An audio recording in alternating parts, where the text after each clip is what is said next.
اعوذ باللہ من الشیطان الرجیم بسم اللہ الرحمن الرحیم والمحصنات من النساء الا ما ملکت ایمانکم۔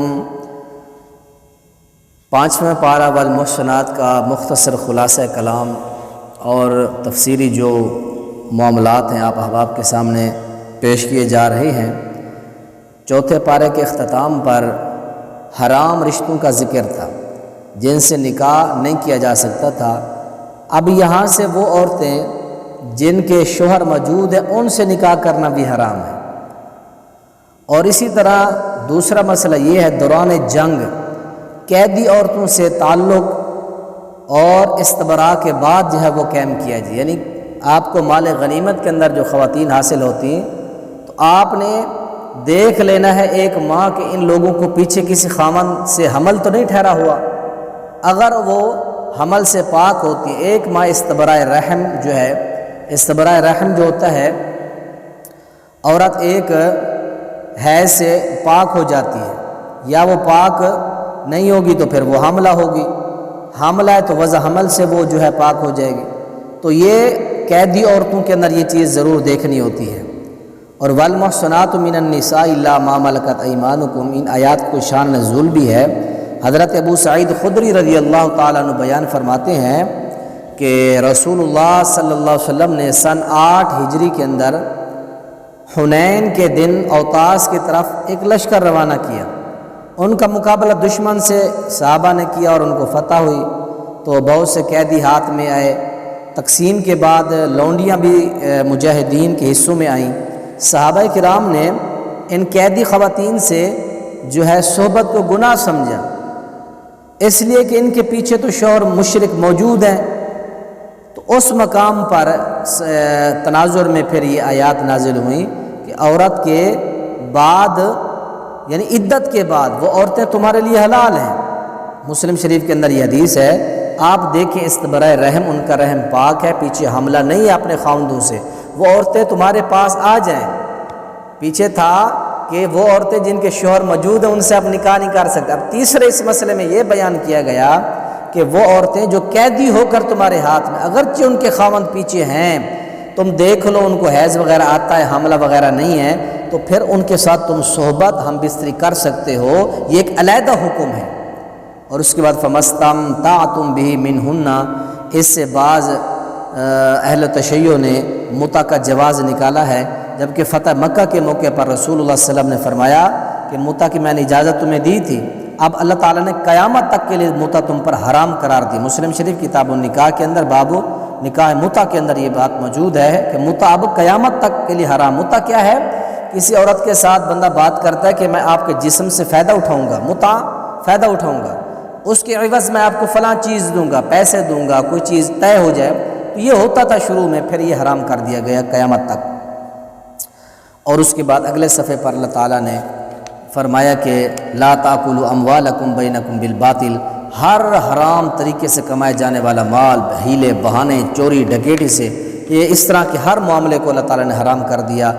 اور اس طرح آگے پھر الرجال قوامون سے اللہ تعالیٰ نے مرد کی حاکمیت اور فضیلت کو بیان کر دیا کہ الرجال قوامون مرد جو ہیں یہ نگران ہیں، ذمہ دار ان کو بنائے گئے ہیں، مرد کو گھر کا اور عورت کے تمام تر اخراجات کا۔ اور عورت جو ہے یہ حاکم نہیں بن سکتی۔ پیارے پیغمبر کی حدیث ہے صحیح بخاری کتاب المغازی کے اندر، لن یفلح قوم ولوا امرهم امرأة، وہ قوم کبھی کامیاب نہیں ہو سکتی جس نے اپنا حاکم کسی عورت کو بنا لیا۔ اور اس کے نیچے پھر واللاتی تخافون نشوزہن سے نافرمان بیویوں کے جو ہے اصلاح کا طریقہ ہمیں شریعت نے بتایا۔ سب سے پہلے اپنے خواتین کو نصیحت کی جائے، اس کے بعد نہ مانیں، نہ درست ہوں تو بستر الگ کیے جائیں، اور اس کے بعد بھی اگر نہ ماریں تو پھر قرآن کہتا ہے کہ وَضْرِبُوهُنَّ، ان کو اب مارو۔ شرط یہ ہے کہ چہرے پر نہ مارو، ایسی ضرب نہ لگاؤ کہ ان کے جسموں پر، چہروں پر ضرب پڑ جائے، اس طرح بھی مار ان کو نہیں مارنی۔ تو یہ 3 آپشن ہیں۔ اور اس کے بعد طہارت کے مسائل بیان کیے گئے، تیمم کا طریقہ بتایا گیا۔ تیمم کا طریقہ جو ہے حدیث کی کتابوں کے اندر موجود ہے، ایک ضرب زمین پر مارنے، اس کے اندر پھونک مارنا ہے، اس کو اپنے کلائیوں پر، بازوں کے اوپر پھیرنا ہے، انہی ہاتھوں کو پھر اپنے چہرے کے اوپر پھیر دینا ہے۔ تو یہ تیمم کا طریقہ ہے جو احادیث مصطفیٰ صلی اللہ علیہ وسلم کے اندر موجود ہے۔ اور اس کے بعد آگے پھر اللہ تعالیٰ نے یہاں شراب کا حکم اور شراب کی حرمت کے بارے میں بیان کیا، یا ایھا الذین آمنوا لا تقربوا الصلاۃ وانتم سکارى سے، اور اس سے آیت کا کوئی شان نزول پس منظر بھی ہے کہ شراب کی حرمت پر یہ پہلی آیت جو ہے سورہ بقرہ کے اندر ہے، وہ 219 نمبر۔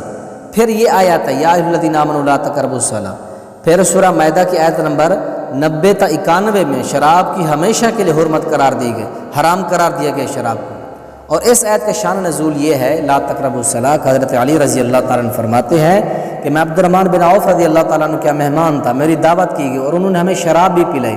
شراب کے بعد میں مدہوش ہو گیا اور انہوں نے مجھے امامت کے لیے بھی وقت ہو گیا تو آگے کر دیا، تو میں نے پھر پڑھا قل یا ایھا الکافرون لا اعبد ما تعبدون نحن نعبد ما تعبدون، ہم ان چیزوں کی عبادت کرتے ہیں جن کی تم عبادت نہیں کرتے۔ یہ ایک جو ہے برا جملہ زبان سے صادر ہو گیا مدہوشی کی حالت میں کہ ہم ان چیزوں کی عبادت کرتے ہیں کافروں جن کی تم کرتے ہو۔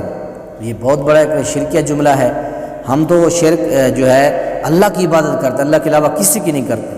تو اس وقت اللہ تعالیٰ نے یہ آیت نازل فرما دیا ہے مومنو، ایمان والو، جب تم نشے کی حالت میں ہو تو نماز کے قریب تم نہ ہو، حتی تعلموا ما تقولون، تم جانتے نہیں ہو تم کیا کہہ رہے ہو، تمہیں پتہ ہونا چاہیے کہ تم کیا کہہ رہے ہو۔ اس کے بعد اگلی آیت میں یا من الذین ہادوا یحرمون الکلم عن مواضعہ، یہود و نصارہ کلمات کو بدلتے تھے، اللہ کے نبی کے مجلس میں آتے، اللہ کے نبی فرماتے یہ کام کرو، کہتے سمعنا وعصینا، ہم نے سن تو لیا، ہم اللہ کی نافرمانی کریں گے۔ یہ آ کر اللہ کے نبی کے دل کے آپ کے سامنے بھی کہتے ہیں، موجودگی کے اندر اس طرح چھپ کر بھی کہتے ہم نے سن تو لیا لیکن ہم نافرمانی کریں گے۔ یہاں سے یہودیوں کی شرارتیں بیان کی گئی ہیں۔ اور اگلے صفحے پر فرمایا ان اللہ لا یغفر ان یشرک بہ، شرک ناقابل معافی جرم ہے۔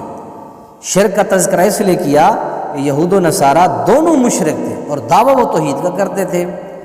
اور اگلی آیات کے اندر فرمایا کہ الم تر الی الذین اوتوا نصیبا من الکتاب یؤمنون بالجبت والطاغوت، یہودی جو تھے یہ بدبخت مشرکین کو مسلمانوں سے بہتر قرار دیتے تھے۔ یہود پر پھر اللہ تعالیٰ نے لعنت کی۔ قوم یہود یہ جادو کہنوں کے قائل تھے، اللہ کے نبی سے جب ان کی مخالفت ہوئی تو مخالفت کی وجہ سے ان ظالموں نے مشرکین مکہ سے کا جو عقیدہ تھا اس عقیدے کو مسلمانوں کے عقیدے سے بھی بہتر قرار دیا۔ تو پھر یہودی مشرکین مکہ سے رابطے کرنے لگے۔ اللہ تعالیٰ فرماتے ہیں اوتوا نصیبا من الکتاب، اہل کتاب یہودی جن کو ہم نے کتاب سے حصہ دیا وہ بتوں اور باطل معبودوں پر ایمان لائے، یؤمنون بالجبت والطاغوت ویقولون للذین کفروا ہؤلاء اہدی من الذین آمنوا سبیلا۔ پھر یہ بدبخت کہنے لگے کہ یہ جو یہودی مشرک ہیں یہ زیادہ سیدھے راستے پر ہیں ان سے جو آمن و ایمان لائے۔ اولئک الذین لعنہم، اللہ نے پھر یہودیوں پر لعنت کی ہے کہ لعنت ہو ان کے اوپر، یہ مسلمانوں کو کم جو ہے بتا رہے ہیں اور مشرکین کو افضل قرار دے رہے ہیں، ان کے اوپر اللہ کی لعنت ہو۔ جبت کا معنی ہوتا ہے اوہام، خرافات اور جادو ٹونے، یہ ساری چیزوں کا جبت کا لفظ بولا جاتا ہے۔ اور طاغوت کا معنی جو کفر شرک، تو یہ اللہ تعالیٰ نے فرمایا کہ یہودیوں نے مشرکوں کو اچھا کہا اور مسلمانوں کو جو ہے یہ کم ہدایت والا قرار دیا۔ اور اس کے بعد اگلے صفحے کے اوپر اللہ تعالیٰ نے فرمایا اللہ رسول کی اطاعت کرو، وہ اولو الامر منکم، اور اولو الامر کی جو ہے اطاعت کرو۔ اولو الامر سے مراد یہاں بعض مقلدین نے تقلید کو واجب قرار دینے کی دلیل یہاں سے لی ہے، جبکہ چاروں ائمہ کرام نے اپنی تقلید سے منع کیا ہے، صرف اللہ رسول کی بات کو مقدم کیا ہے۔ امام ابو حنیفہ رحمہ اللہ کا واضح قول ہے صح الحدیث وهو مذہبی، در محتار کے اندر، در محتار حاشیہ مختار کی جلد 1 صفحہ 68 کے اوپر انہوں نے بیان فرمایا ہے۔ اور امام مالک رحمۃ اللہ علیہ نے بھی یہی بات ارشاد السالکین کی پہلی جلد اور صفحہ 227 کے اوپر، اور امام شافعی رحمۃ اللہ علیہ آداب الشافی کی صفحہ 93 کے اوپر یہ بات کی ہے۔ اور امام احمد بن حنبل رحمۃ اللہ علیہ نے ایقاظ اولی الابصار کے صفحہ 113 کے اوپر یہ بات کی کہ میری تقلید نہ کرو، اللہ کے نبی کی جب بات آ جائے اللہ رسول کی بات مقدم، ہماری بات پیچھے۔ اگلے صفحے پر فَأُولَٰئِكَ مَعَ الَّذِينَ أَنْعَمَ اللَّهُ عَلَيْهِمْ مِنَ النَّبِيِّينَ وَالصِّدِّيقِينَ وَالشُّهَدَاءِ وَالصَّالِحِينَ، یہ 4 طبق ہدایت یافتہ جو ہیں ان کا یہاں سے اللہ تعالیٰ نے تذکرہ بیان فرمایا۔ اور پھر آگے فَلْيُقَاتِلْ فِي سَبِيلِ اللَّهِ سے جہاد کی اللہ تعالیٰ نے ترغیب دی ہے کہ لوگوں موت سے نہ ڈرو، موت تو تمہیں تمہارے گھروں میں بستروں کے اندر بھی آ سکتی ہے۔ اَيْنَمَا تَكُونُوا يُدْرِكْكُمُ الْمَوْتُ وَلَوْ كُنْتُمْ فِي بُرُوجٍ مُّشَيَّدَةٍ، بڑے بڑے سخت پہرے میں قلعوں میں چھپ جاؤ پھر بھی تمہیں موت نے وہاں کر موت نے تمہیں دبوچ لینا ہے۔ اور اس کے بعد اگلے صفحے کے اوپر وَمَا كَانَ لِمُؤْمِنٍ أَن يَقْتُلَ مُؤْمِنًا، یہاں سے قتل کی سزائیں بیان کی گئی ہیں۔ قتل کی فرمایا 2 قسمیں ہوتی ہیں، قتل عمد اور قتل خطا۔ پھر قتل خطا کی پھر آگے 3 صورتیں ہیں۔ نمبر 1، مومن قتل ہو جائے تو قاتل پر دیت اور کفارہ یہ لازم ہوتا ہے۔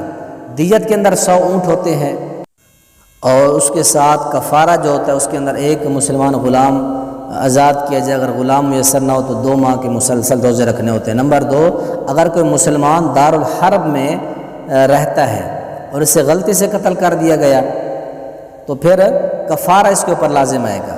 تیسری صورت یہ ہے کہ اگر کوئی ذمہ دارالاسلام میں رہتا ہے، معاہدے کے تحت مسلمانوں کو ٹیکس دیتا ہے، جزیہ دیتا ہے، وہ قتل کر دیا جائے تو اس میں بھی قاتل پر کفارہ اور دیت جو ہے وہ لازم آئے گی۔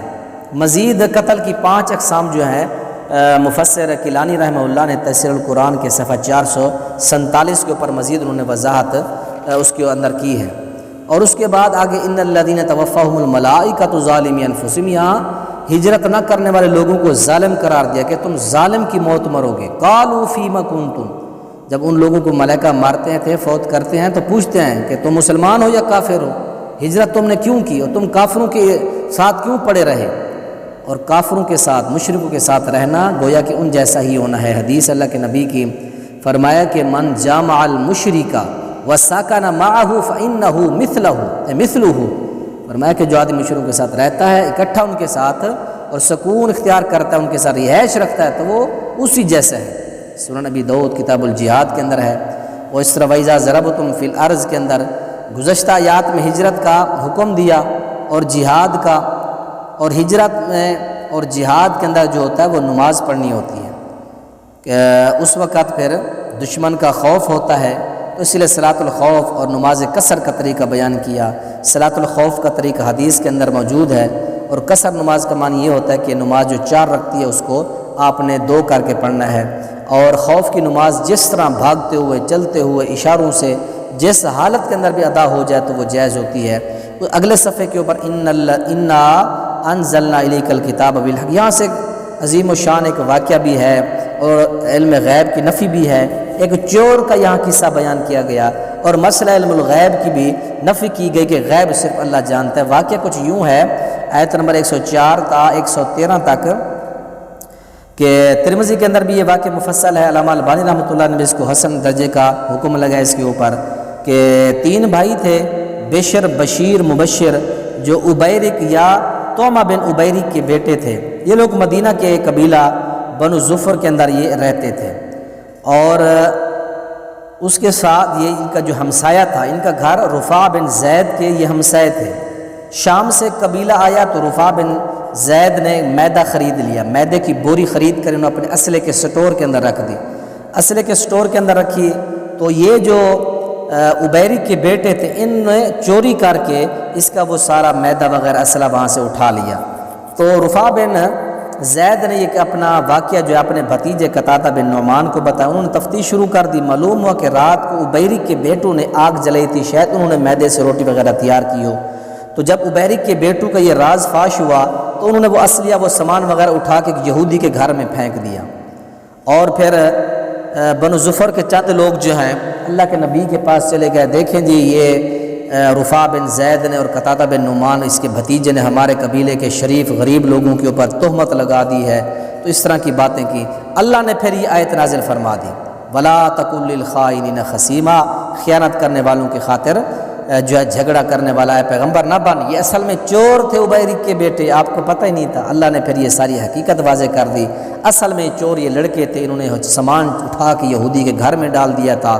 اس سے معلوم ہوا اللہ کے نبی غیب دان نہیں تھے، اگر ہوتے تو یہ معاملہ نہ ہوتا۔ تو آخر کے اندر پھر اللہ تعالیٰ نے بیان فرما دیا ہے منافقوں کی جو ہے کیفیت بیان فرما دی، فرمایا مذبذبین، یہ مذبذب تذبذب کے اندر ہوتے ہیں۔ ان کی یہ حالت ایک بکری کی طرح، کبھی اس ریوڑ کی طرف جاتی ہے کبھی اس ریوڑ کی طرف، وہ نہیں سوچتی کہ میں کہاں ٹھہروں۔ منافق کی یہ حالت ہوتی ہے کہ پریشان ہوتا ہے کہ مسلمانوں کے ساتھ رہوں یا کافروں۔ اور آخر میں فرمایا ما یفعل اللہ بعذابکم ان شکرتم، عذاب سے بچنے کا نسخہ بتایا کہ میرے عقیدہ توحید کو اپنا لو اور میری نعمتوں کا شکریہ ادا کرو تو اللہ تمہیں کیوں عذاب دے گا۔ تو یہ اس پورے پارے کا خلاصہ ہے۔ اگر ہر آیت کا کیا جائے تو بڑا مشکل ہوتا ہے، تو اللہ تعالیٰ سے دعا ہے جو رہ گیا ہے، جو خطا ہوئی وہ ہماری طرف سے، جو اچھی بات ہے وہ رب کی طرف سے، اللہ تعالیٰ عمل کی توفیق نصیب فرمائے۔